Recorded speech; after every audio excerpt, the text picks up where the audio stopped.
The fear stops you from experimenting. What burnout actually feels like. This is getting too much and you feel suffocated, you don't like that process anymore. My man is not the same person who's on that code. But if you start seeing meaning in it, you will enjoy it. And sometimes parents have to give because they want their child to be.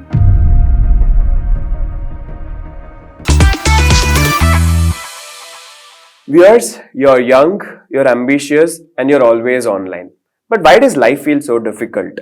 Your brain is always buffering, your sleep feels fake, and you're tired even after resting. You're not burnt out, but you're actually living in a hyper-speed world that your mind and brain is not actually trained to be. So today, we have with us an expert, a coach, a friend who would rather give some light to our darkness, who would anchor our messy mind into some stability, and who would bring some sort of structure to our messy thoughts. And today we have with us Dr. H.L. Sudarshan, who would not just throw light to our darkness, but who would guide us with all our emotional struggles. Not just tens or hundreds, but Doctor has 10,000 hours of coaching, of talking to people of various walks of life, be it college students or corporate exes. So, welcome to the show, sir. We are happy to have you here. Thank you, same here. It's a pleasure to share my thoughts. Thank you so much for coming to the show, sir. So, let me straight away begin with this question. A lot of youngsters today would actually accept this, but a lot of young adults are in the state of anxiety or stress throughout in their everyday walks of life. So just one question, how concerning is this? Well, anxiety is not a new thing. I think human beings have been experiencing anxiety from the day of their existence on this world. But I think what is causing a problem nowadays is that the anxiety is attacking humans from various angles. Right. You know, in relationship, in their work life, something to do with their health. There are many ways in which people are experiencing anxiety, and the anxiety is very intense. Got it.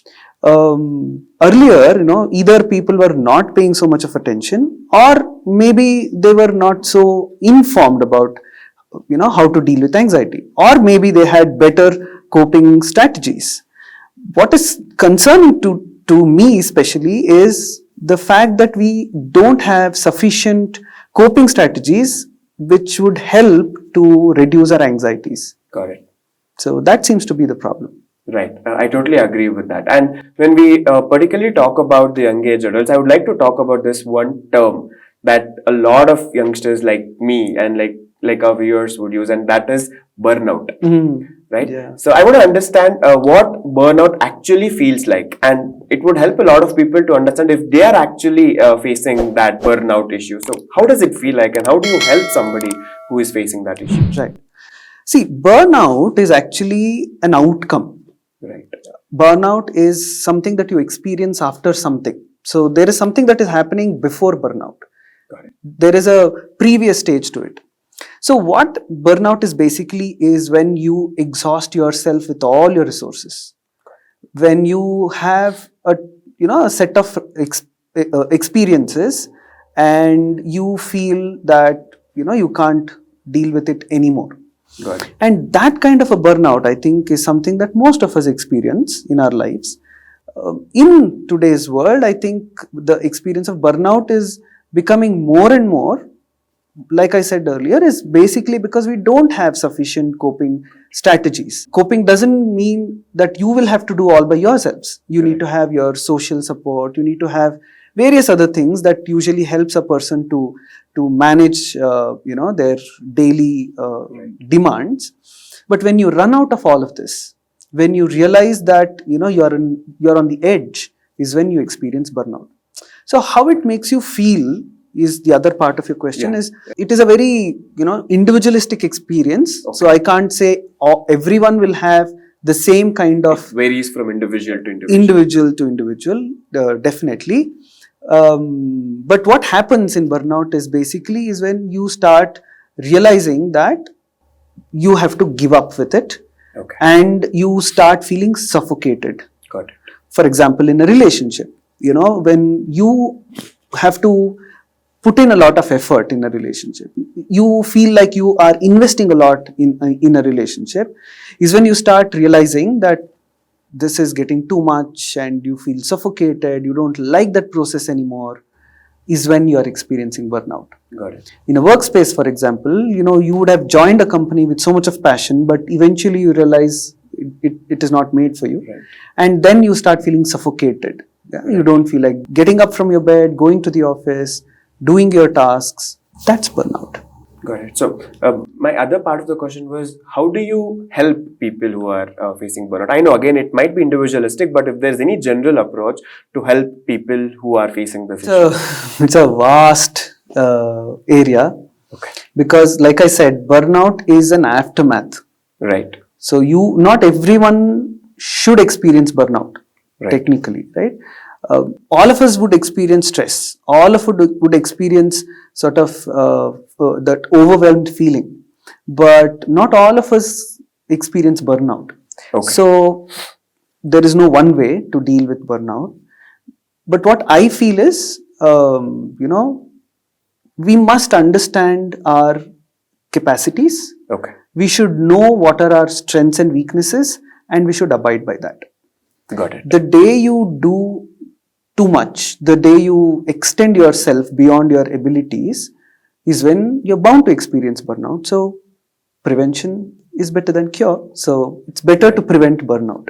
Got it. But if it is inevitable, then there are various ways of dealing with it. Taking a break is one way, or finding meaning in what we are doing. Got it. Right? Sometimes some struggles are inevitable. Right. But if you start seeing meaning in it, you will enjoy it. Yeah. It doesn't become a pain anymore, right? Exactly.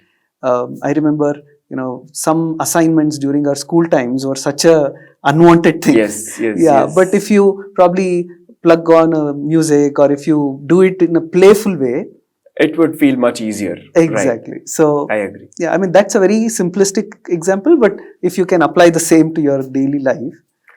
Definitely, yes. So, as you said, burnout is something aftermath. Yeah. There are reasons for it. And one thing which we all commonly see is constant comparison. Like, social media. It paints everything to be perfect. A perfect man, a perfect woman, like a perfect husband, perfect wife, boyfriend, girlfriend, or a perfect relationship, perfect career. Be it whatever, there is something called as a perfect. Something called perfect, perfectionism, perfectionist. Some situation which is very ideal. Yeah, which is very ideal, but which does not exist in the practical, like in the real world.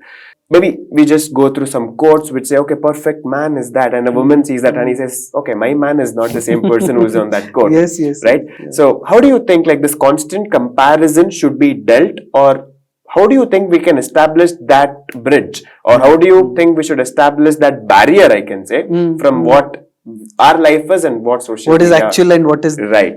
Idealized. Yeah.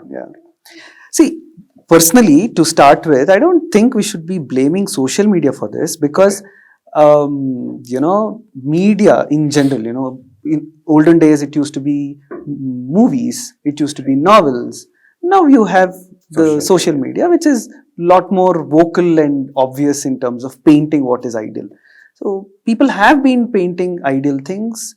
People have been running behind ideal things. People have been failing to achieve that ideal state. Right? Got it. So, I don't think we should be blaming anything for this. I think this is a human tendency to achieve that perfect state, that ideal state.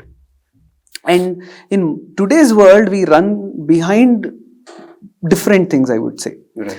Earlier, ideals were characters. Ideals were virtues. Right. People used to go behind virtues, character strengths. Today, people go behind six packs. Having a perfect body and having materialistic things. Comparison in that sense, I think, is inevitable. We human beings keep doing that no matter what. But what is a problem is when you go out of touch with reality. Right.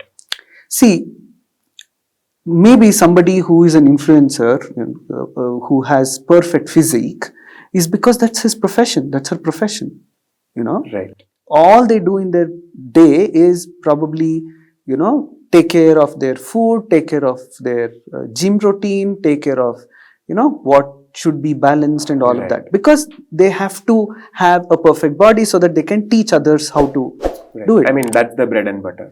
Exactly. But you and I cannot do that because we have other things to do in life. Exactly. So the day we realize what is that defines my life and what defines another person's life, when I realize this difference is when I think, this problem of comparison can be solved. I feel it is inevitable. We keep comparing. So it's been there since ages. It is, and that's how we all survive. Okay. Tomorrow I can get up and go to my job only because I have to compare with someone and say, oh no, this is what I need to achieve in my life, so let me start running. Got it. So if you don't have ideals at all in your life, if there is nothing for you to compare, your life looks so dry and boring. Right? So to that extent, comparison is healthy. But if you don't realize what is reality, if you don't realize, how much is practical, how much is achievable, and if you run behind anything, you end up with a problem. Yeah? Got it. I think that was beautifully said. It's not social media to be blamed. People are in the illusion of perfectionism like since ages. I think that was wonderfully said off. So does this wanting to give more than their capacity restricts them from giving what they actually are? Yes, that is needed. You need to have a healthy relationship because you want to have a good social life. Wanting to be successful, and then the second one is fear of failure. Yashaha, that is success, is one of the requirements of human beings. One must aspire for yasha.